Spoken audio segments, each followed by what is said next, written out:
We'll give it a couple minutes. Sure.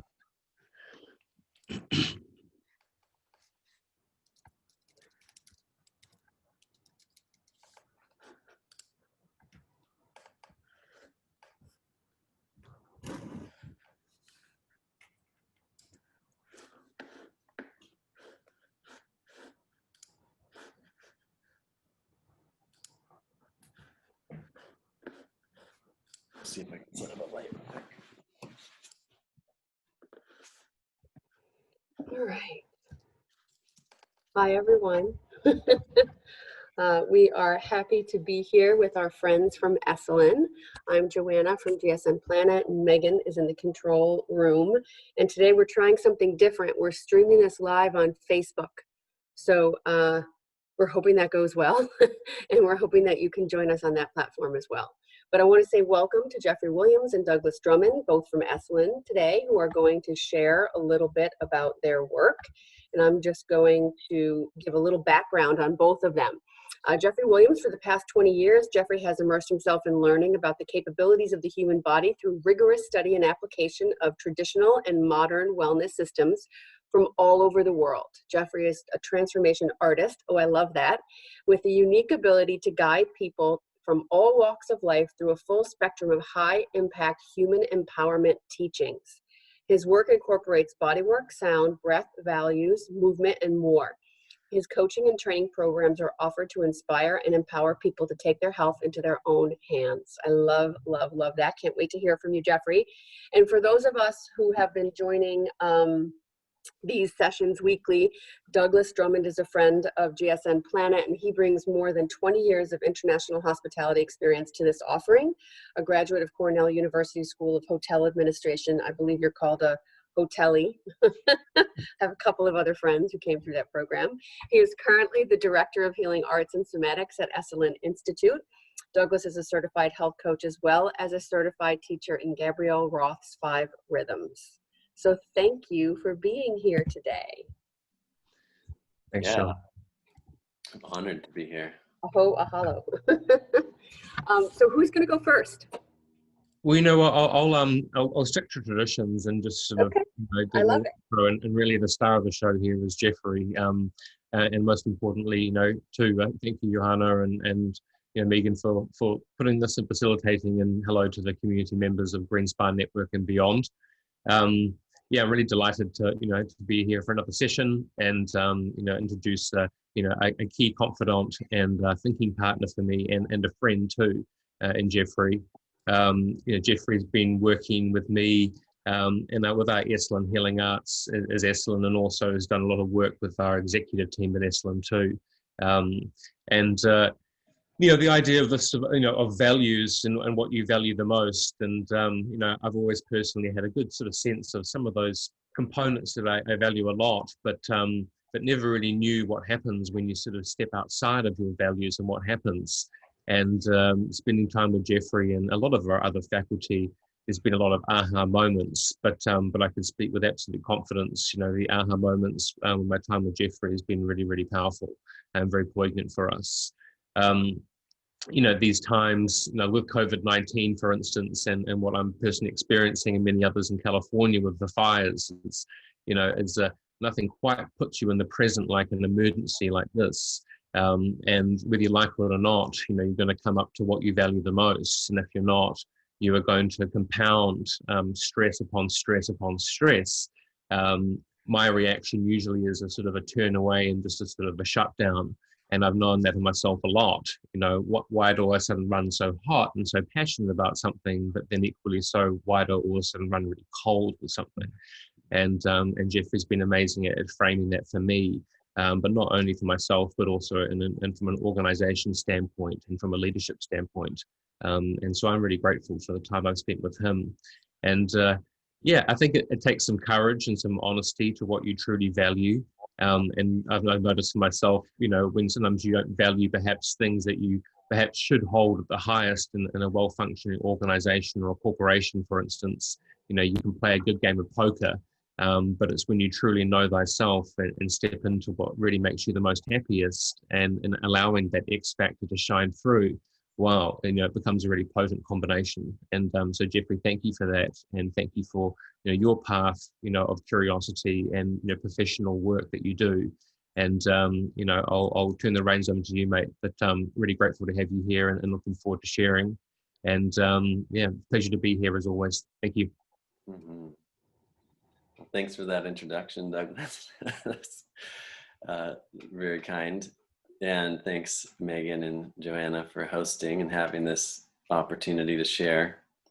I think that, Douglas, you shared something really, I think, up for a lot of people. I'm not sure how many people on the call are on the West Coast, but I know that we're all facing different types of sort of emergencies and intense situations. And what you brought up was really interesting, because there's something that's driving all of us, and I really see that as our values. And I like to discern between the kind of values that a lot of people talk about and a lot of people use in organizations that end up more like platitudes, that use imperative language, like Douglas mentioned, like, oh, I should do this, I'm supposed to do this, I have to do this, I ought to do this. And in fact, all those uses of language are actually helping us see that what we're talking about is something we don't value. And that is coming out of our conditioning and our conforming to our parents or our friends or our relationships or our boss or whatever it may be. And that really, here we are in this Green Spa Network, we're talking about health and healing, we're talking about wellness, we're talking about relaxation and rejuvenation and all of those things that interest us. Otherwise we wouldn't be on this call.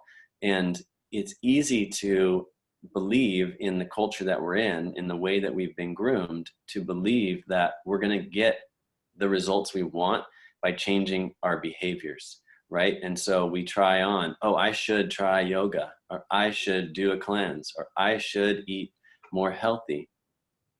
And at the core of it, and what research is showing about our brain function and about how we actually operate and what actually gives us the keys to longevity and the keys to wellness, have a lot less to do with those factors and a lot more to do with how aligned we are in our day-to-day lives with the things that we actually value.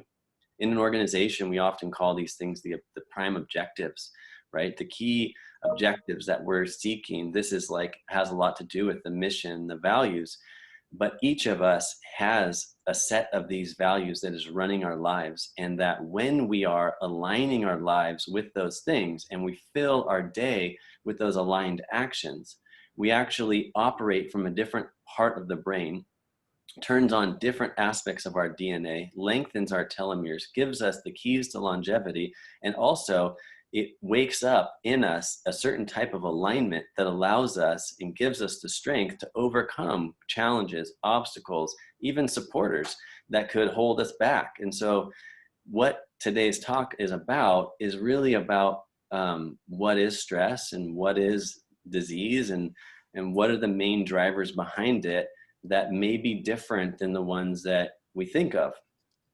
And so stress is really defined as a defensive survival mechanism that's activated in the body when we perceive ourselves not capable of handling the circumstances we're facing.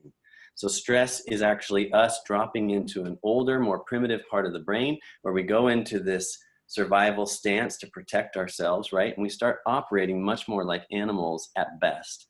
But Esalen is a human potential organization. It was birthed to explore and find research and bring together teachings and ideas and concepts that would help us step into our human potential.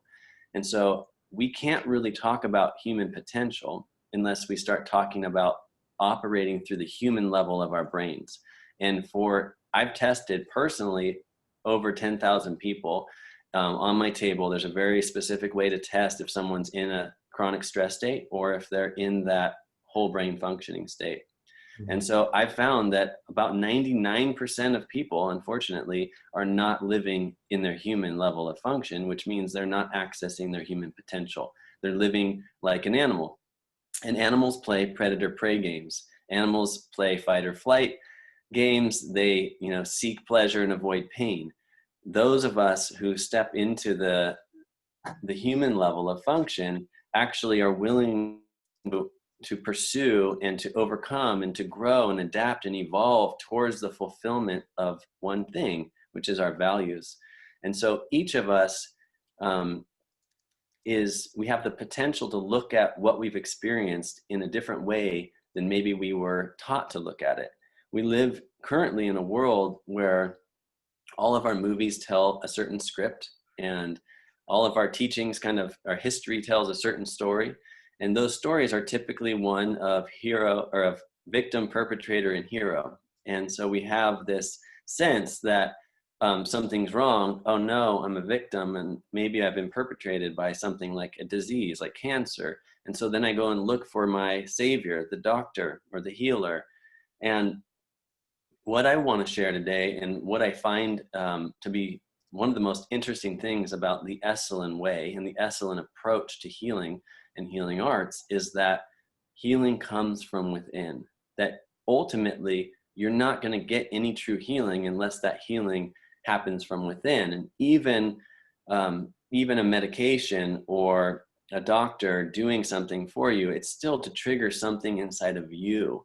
And so the point of this is to actually empower you to be able to step into doing your own healing, to own the fact that you're sitting in one of the most intelligent, brilliant vehicles available, as far as we know, definitely on the planet.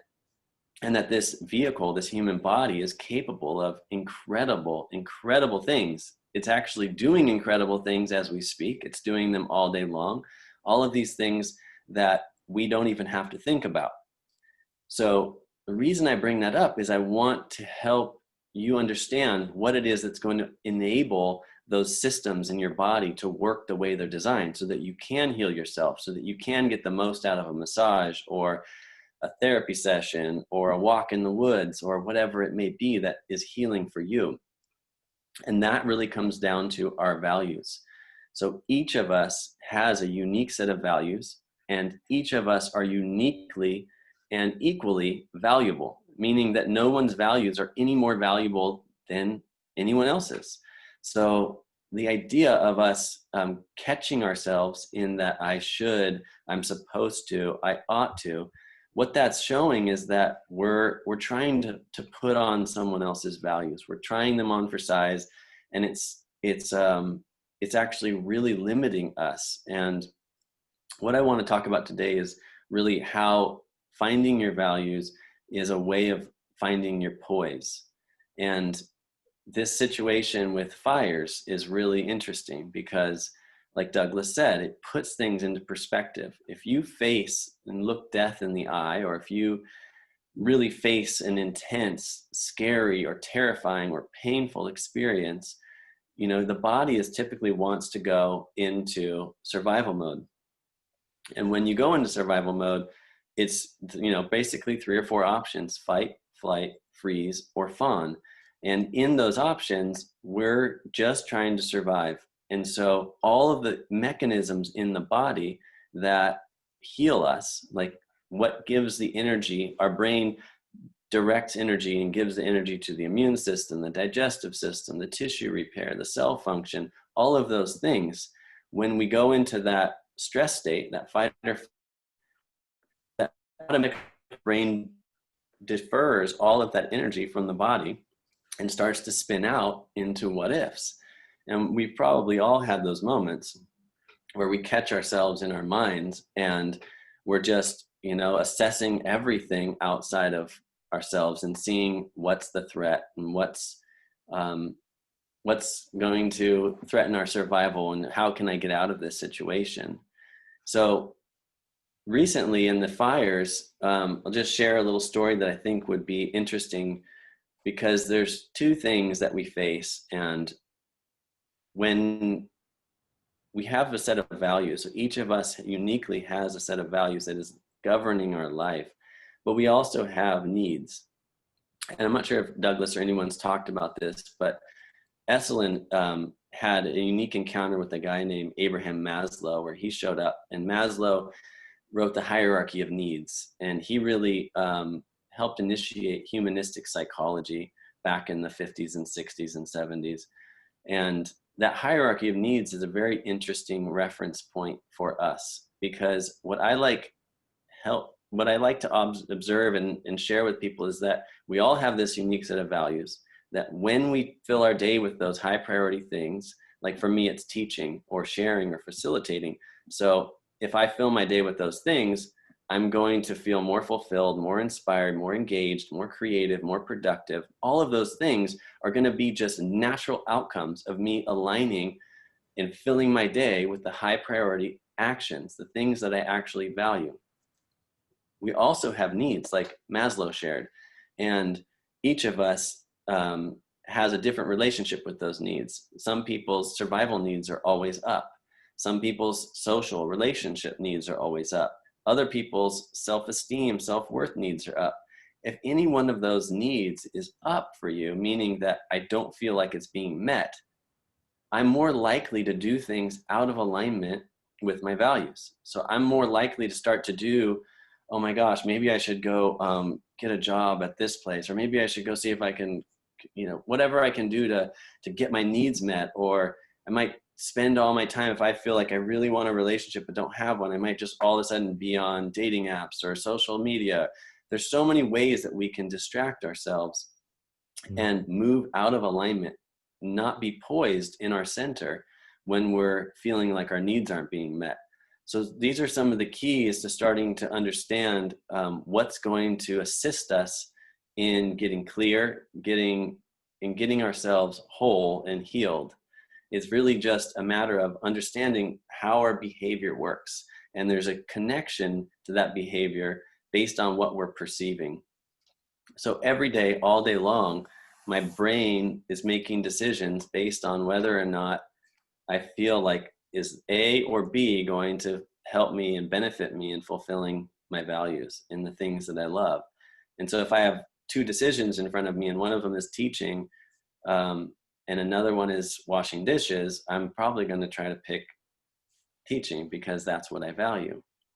So what I want to get to today is really actually having each of us do a little values assessment so that we can start to explore these values for ourselves and see where they are and what is operating through us. And it takes a lot of vulnerability to answer these questions honestly in order to get meaningful answers. Otherwise, we just end up, putting those platitudes or those things that we've been conditioned to do, and we still won't feel fulfilled. And so before I go on, I was actually going to just stop and ask if Megan or Joanna had any questions that you wanted me to elucidate a little bit more. I think you're doing great. This is a great idea. I love the idea of doing the exercise. We're ready. Okay, great. Douglas, you got any questions? No, absolutely. Let's go for it. Okay, great. So what I want to share is that our values are not some hidden thing. They're not some fantasy land thing. Your life actually demonstrates your values. And so, like we talked about before, it's like when you're actually aligned to your values, you'll just keep doing it. And you'll wake up any time of day or night to do it. You'll always find space for it. You'll always find money and energy. So we're just going to go through some of the quick questions at the core of the values work. So normally these questions were developed by a great friend and teacher of mine, Dr. John DeMartini. And I'm going to use a few of those questions because I find that they really get to the point. And so if each of us would find a little piece of paper, or maybe even pull up notes on your computer or whatever you're doing, so that you can answer these questions as honestly as you can. I mean, brutally honest, be really real about what the answers are, because that's how you're going to get the most results. That's how you're going to step into the ability for your brain to give the energy to your body and really give you the most potential to heal and feel fulfilled. So first question is about space. So I want you to go ahead and drop yourself into a place that you spend a lot of time in your life, especially waking hours. So maybe it's your office, maybe it's your car, maybe it's the kitchen. Where is it that you spend the most time in the day, in that space? And I want you to ask yourself, what are the top 3 things that I fill my space with, that I keep close to me, right? And so I'm going to use myself. It's like on my desk, I've got all of these notes from the works I'm doing, my clients, the different organizations. I've got books that I refer to all the time. So for me, those things, the books, my writing, my computer doesn't really have, it's not like I love technology. It's my computer's my way to connect with organizations and connect with individuals and clients, right? So I want you to write the top 3 things that you fill your space with. It could be that you fill it with pictures of your kids. You fill it with your massage tools and oils. It could be that you have your beauty, your makeup and your clothing, your shoes. It doesn't matter. And I want you to be like, there is no wrong answers, and everyone's values are equally valuable. So it doesn't matter if you're a CEO and you keep, the numbers of all of these, the board members, or if it's you're a mom and you keep your kids, pacifier with you, or you always have their blanket, or they always have an extra pair of clothes. Everything that you fill your space with is really referring to your values. So find the top 3 things that you fill your space with most, that you keep close to you. If something's important to you, you'll keep it with you. You'll know where it is. If it's not, you'll probably stick it on some shelf over there and you won't really think about it again. And that goes, a good example is a gift. If someone gives me like a book, say by John DeMartini, I'm like, yes, and I keep that close and it'll be nearby. What if someone gave me, something that I don't really care about, like a hat, then I'm like, I probably wouldn't keep it near me because I don't really care about hats. But it's just, you have to be really honest with yourself. So you guys have 3 answers? Yeah. Okay. I guess I can go first. I think of like an office because that's where I'm generally most of the time. And I mean, even I always carry like a water bottle around. So there's always water/coffee next to me, always a drink. I always bring it to go when I leave the house all the time. I always have my computer, not my phone, but I love computers. I love the internet. I don't like the phone. Yeah. So that's with me all the time, and also outside the office too. Like I'll always, if I travel, the computer's coming. Because I'm a Google junkie. I'll Google anything because I want to know answers to everything. So I need to know. The phone is too small for me. And then I feel like I always have a book nearby because I guess I would call myself some sort of introvert, where it's like sometimes I just need my own time and my space, and that's kind of where I use that. Either book or computer is where I use. And what kind of book is this? Book like is always nonfiction. I never read fiction. It's always a self-help okay. book. So what we would do, and we'll just use you, and then we'll go to the next question. I'm glad you shared those. So water and coffee, I mean, that might be, that might refer to you value your health because you like to stay hydrated. And coffee, you might value that clarity and like to be present with whatever you're working on. And you said your computer is really like, I'm a Google junkie. So my guess is that you really love research and learning. And then you said book, and it's about self-help. And so it's again about health and learning. So I would probably say that a good way to translate those answers, and everyone who's at home doing this, you can kind of read into your answers in the same way and figure out what these might mean to you. But I would say off the top of my head is like health, learning, and self-help. I think even just health and learning would be the top 2 answers there that would come up, and maybe that's true for you. So let's go to the next question, and everyone can get 3 answers for this one as well. This one is, they're all going to be similar, and I want to tell you up front, that your answers are likely going to be similar for a lot of these questions, because the average person has between 2 and 7 values that they really honestly, truly care about and prioritize. We don't have a million of them, so you don't need to find new answers or different answers. And so even though it might be book on this one and computer on the next one, if they're both referring to I like to learn, that could be the value that we're looking to uncover. Next question is about time. So I want you to think of your waking life and the amount of time you have each day, and that what do you spend the most time on? But another way that works for me to ask that question actually is, what do I always have time for? And what I mean by that is I could be completely booked and like feel like, oh my God, I'm up to my ears in busyness. And then I have an opportunity to go teach at Esalen, and I'll just suddenly clear my schedule and make it happen, right? It's like, I love teaching and I love holistic centers like Esalen and Brighton Bush. And so I will always prioritize and make time for that. So what is it in your life that you'll always have time for? It might be, I always have time for my kids. I have 4 kids, so it's a lot, and I do prioritize them. And so there's hardly a moment when I have them that they're not the priority. So what is it in your life, if you're really honest with yourself, that you always have time for? You'll always make time, even when you're full. Or what is it that you already, because maybe you're already totally values aligned, what is it that you already spend your time on every day? Top 3 things that you'd really honestly use your time. And for those of us, the reason I say that other one, to make time, is that a lot of us are actually living out of alignment with our values. And that's okay for right now. That's why we're on this call. Mm-hmm.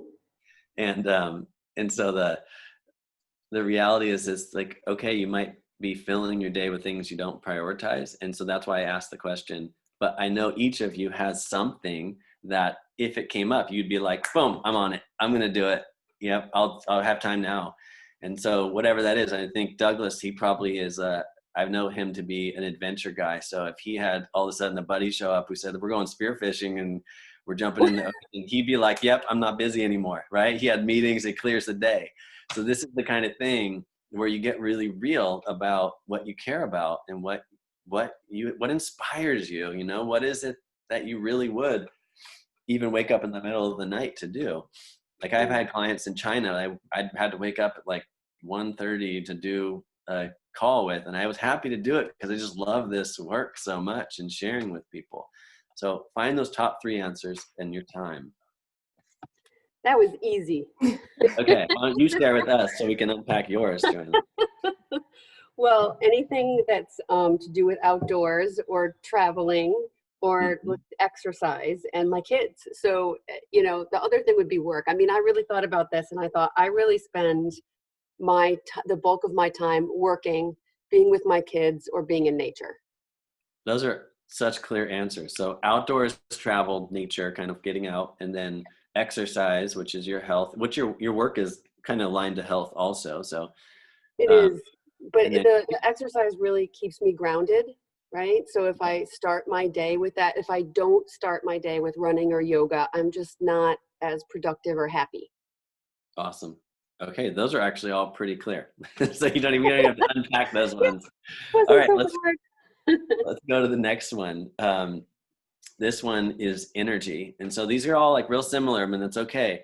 When the answers might be similar too. So energy, I want you to ask yourself, what do you, like time, what do you always have energy for? What is it that, even if you're exhausted, they say you're at a party and you're just like bored, people are talking politics, like, and it's like all of a sudden someone starts to talk about blank and you're like, whoop, I'm on, I've got energy, I could talk about that. You know, I want you to find what that is. What do you have energy for?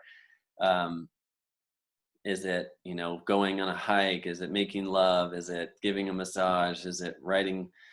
Whatever it is for you, be totally honest. Because these answers are for you. They're not for me. They're for you to figure out the keys to your own health, your own poise, your own longevity. And what we're going to do is we're going to take these answers, and then I'm going to give you a couple little models at the end here to work with so that you can start to put these values into action in your life?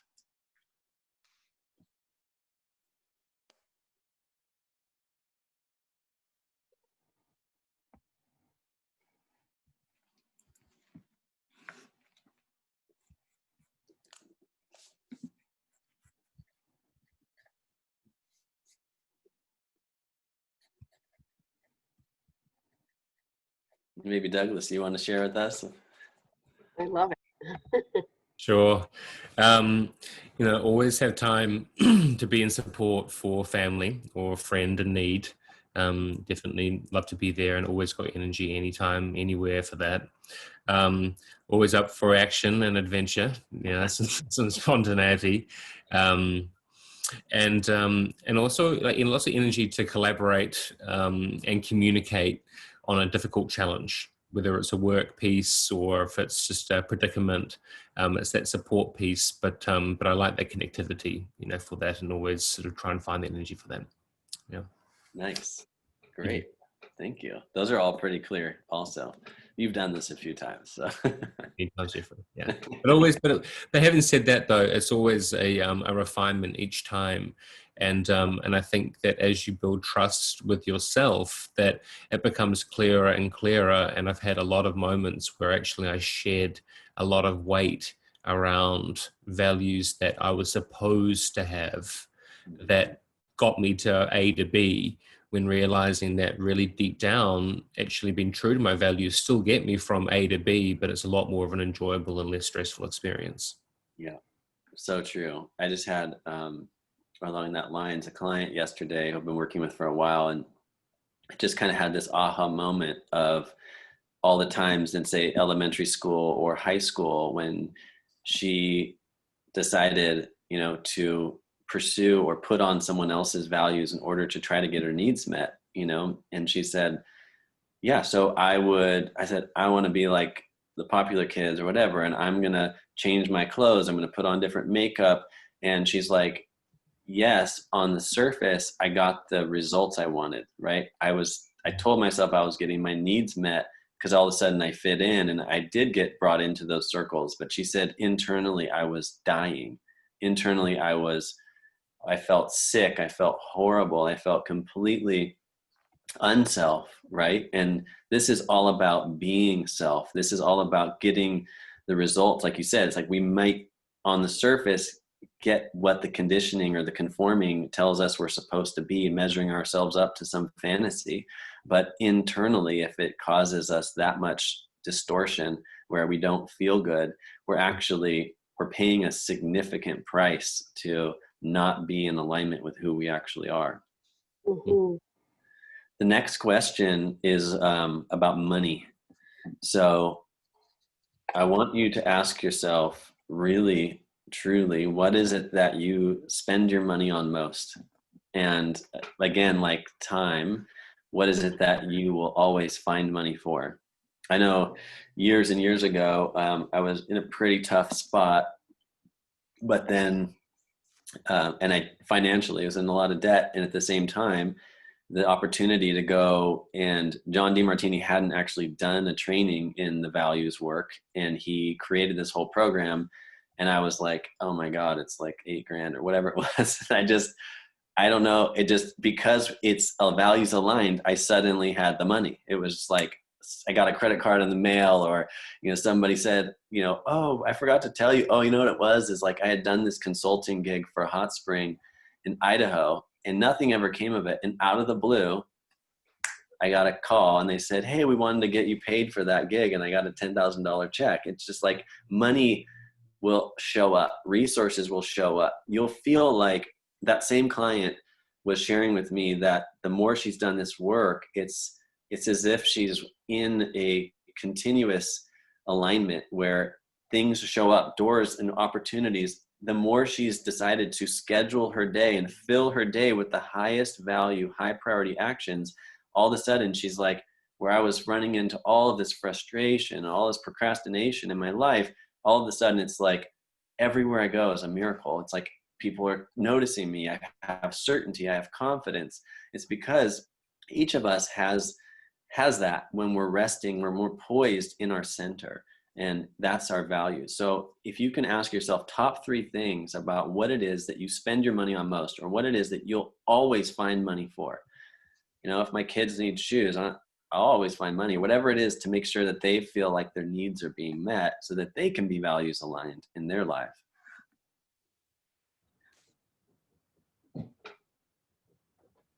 So just the top 3 answers. Sometimes you don't get 3, and that's okay too. 2 is totally works as well. And when we're done with those ones, we're going to do is just, I'm going to invite you to go back over your answers. So I want you to go back to the first answer you came up with. And let's see, for Megan, I'm going to see if you can take number 1, which I'm going to use you as an example, is like water, right? And let's just say that's health. And I want you to now write health on the side of your sheet. And I want you to go through, and every time health or something synonymous with health comes up, I want you to tally it up and cross them off. And so maybe she had health come up all 4 times, right? And it's like, great. Next was research and learning. And I want her to go through, each of you find the next answer and go through and tally it up and cross it out each time that it comes up in those 4 questions. And do that until you've completed all answers. You might have up to 12 answers there or so, and you can tally it up. So I want you to get now your own, what you've done is you've created your own hierarchy of values. And these are the things, and you may not be perfect or completely aligned yet. And that's like Douglas was saying, as you do this, I recommend doing this multiple times. And actually what I'll do for everyone who's on today is I'll give everyone access to my ebook on the values, and be able to, you guys can share that. Maybe I can send it to one of you guys and you can spread it out. But it gives 13 questions, so you can go a little deeper. But you'll get refinement. And I remember one of the answers I used to get, like, when the space question, what do I keep close to me? And I heard, like, well, what do I have in my pockets, right? And so I always have essential oils and a crystal in my pockets. I was just like, God, are my values essential oils and crystals? Like, what does that mean, right? And I slept on it. And I remember waking up in the morning going, wisdom. Oh, essential oils are like the wisdom of the plants, and the crystals are like the wisdoms of the earth. Oh, I just love wisdom. And because I was like, it matches my books, I got books and crystals and essential oils. It's like, oh, that's what it is. And so these answers will come to you to help you refine what your values actually are as we go forward. So there's a question over here. How are y'all doing with the exercise? Did everybody get through? Yeah. Okay. Good. And everyone has a sense of what those answers are for you right now in your hierarchy of values? Yes. Okay. Fantastic. So what I want to come back to is I want to talk about Esalen a little bit and holistic centers and what I love about them. And so we talked about values and we talked about needs. And so if each of us could consider that we each have a center, and that we could use a model of a circle, and inside of that circle is a little dot in the very center. And so when I'm aligned to my values, I'm in my center. I'm in that little dot. And the more I'm in my center, the more I can see all sides of all things, all situations. So if I take that same circle, I'm going to just hold up a little image and see if we can see that. Okay, so there's a little circle there, and it's half height. In the center is that single dot. So that center is your values, okay? And let's just say there's yin and yang, there's black and white, there's positive and negative. Let's say that what happens in our life is that everything is spinning. Okay, imagine that this is actually the top of a spinning top. And the faster it spins and the more centered it is, the more that black and white actually turns into a neutral gray tone. And that's like me being poised and centered in my life, in my perception. experiencing everything that I'm experiencing with equanimity, with being equilibrated in my own center. Now I want to imagine that now I'm doing something that I think I'm supposed to do, or I'm telling myself and everyone else that I really value, cars and fixing cars, because my dad was a mechanic and I'm supposed to be a mechanic, right? So the more I do that, the more I move out of the center, out towards one of the sides. And the more I move out, the more I'm now wobbling. I'm not centered. And the more I start to experience black, white, black, white. So I start to experience polarities in my life. I start to experience, I really resent that, and I really fantasize about that. And so what happens is I move into a plane of suffering. And so it's a really, my approach to transformation is that transformation is not about changing you. It's about revealing you. And what we want to do is reveal ourselves by being ourselves. There's an old Greek adage, comes from way back. And so this work, by the way, around values is actually anchored all the way back in Plato and Socrates. And this was a science called teleology and axiology. These were two sciences of the ancient Greeks that they knew how we actually functioned, and that when we move through our lives, let's just use Megan's value of health, okay? That in order to have a value of health, we would have perceived and experienced a void of illness. I mean, a void of health in our life. Like we may have experienced someone being sick, or we may have experienced like really poor food and watching our parents get obese or diabetic or have cancer. So we're on a journey, and that each of us, when we perceive something lack or missing, we then generate a value that we want to fill the hole with. That's how Plato and Socrates explained how we actually function and how our human perception and behavior are linked. So we perceive something as missing, and then that gives us our life's mission. Our soul is actually whole inherently. The whole soul of the earth, the whole planet, the whole world, everything is actually already perfect, already balanced. There's nothing missing. But if you watch the media, you certainly think something's missing and wrong, and we have to fix all of these problems. It's really inside of us, inside of each of us, that we have this same void to value mission going on. So in order for us to step into that transformation that reveals us, step one is, if I'm in a challenge, if I am in a circumstance that is really ruffling my feathers, or I'm feeling really frustrated or angry or sad or betrayed or blaming, first step is to retreat. Retreat to where? Your center. And your center is your values. Because from wherever I am, if I'm out on one of those sides of the circle, I can't see all sides of a situation. I can only see from a very one pointed angle, and I'm blind to a whole bunch of things that are possible. But when we have awareness of what our values actually are, we start to see that everything in our life is brilliant feedback. And so, for example, if I'm a teacher and I like to research and teach and write. And what we want to do is start to look at whenever I'm getting feedback, right, in my life, if I'm having symptoms, if I'm feeling or in my body, or I'm noticing my mind is getting really deranged, or I'm noticing my relationships really in my face, is it something that I want to blame others for, I want to be a victim to? Or I could get back into my center and ask, how is this benefiting me in regards to fulfilling my value of teaching, right? I'm running around doing things that have nothing to do with teaching, and I'm getting more and more frustrated, getting more and more uncomfortable in my body. Do I go to the doctor for that? Or do I wake up to, maybe this has to do with me doing a whole bunch of things that I'm not aligned with? And that's actually at the core of dis-ease, is losing your center. And that the reason a place like Esalen is so amazing is that you go there and your needs are met. You got a roof over your head, you got incredible meals, you've got beautiful grounds, you've got baths, you can have access to massage. And so all your needs are met.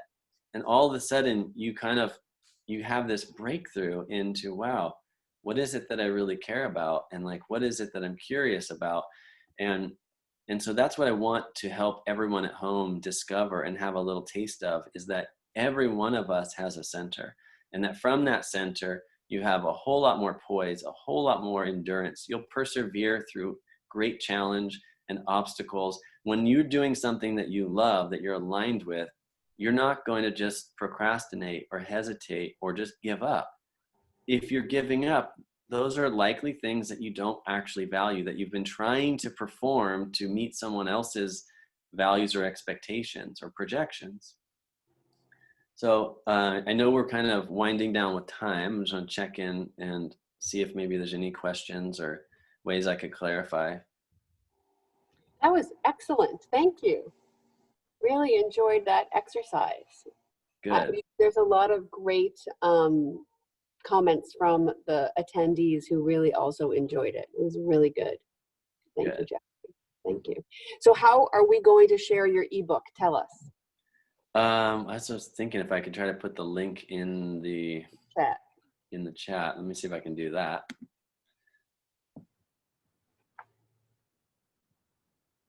Just while you're working that, Jeffrey, thank you so much.